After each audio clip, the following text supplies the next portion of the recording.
Hello po, Lala. Pwede po ba kayo maabala? Pwede. Ano po yung pangalan nyo? Milagros. Ng... Antipolo. Ay, taga Antipolo po kayo. Oo. Bali, ilang taon nyo na po ngayon? 72. 72?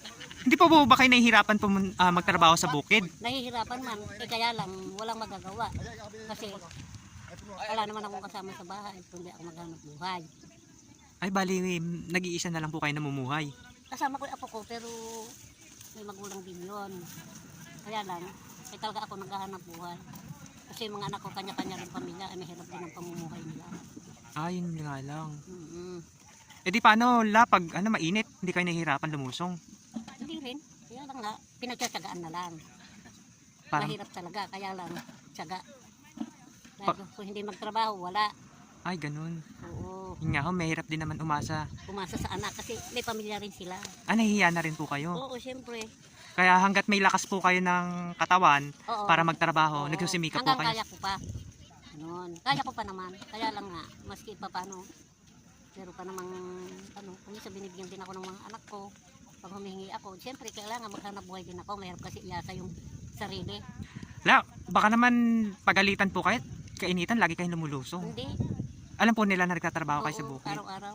Napakasipag nyo po sa edad na 72. Oo. Dapat nga, andun na lang po kayo sa bahay nyo para Sana nga. medyo nare-relax. Mahirap din naman kasi sa bahay ka na lang. Kasi para kang hihina rin ng katawan. Kailangan din magtrabaho sa bukid. Ilang supot na po ba kayo? Nako, dalawa kami pipito pa lang. Pito sa, halimbawa sa 50 pesos. O di, magkano lang yan? 350. Dalawa pa kami. Yun nga, medyo... Tapos, nagbaon pa ho kayo ng Oo, pagkain. pagkain para hindi po kayo magutom. Init.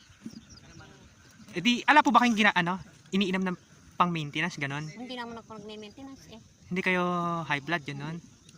Ay, mabuti po kasi sa edad nyong yan, very healthy pa rin po kayo.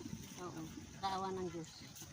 Kasi laging tumatawag sa Panginoon na bigyan pa ng lakas para makapagtrabaho. Ayun po yung importante para malusog ang pangangatawan. Oo, kaya pa naman maghanap.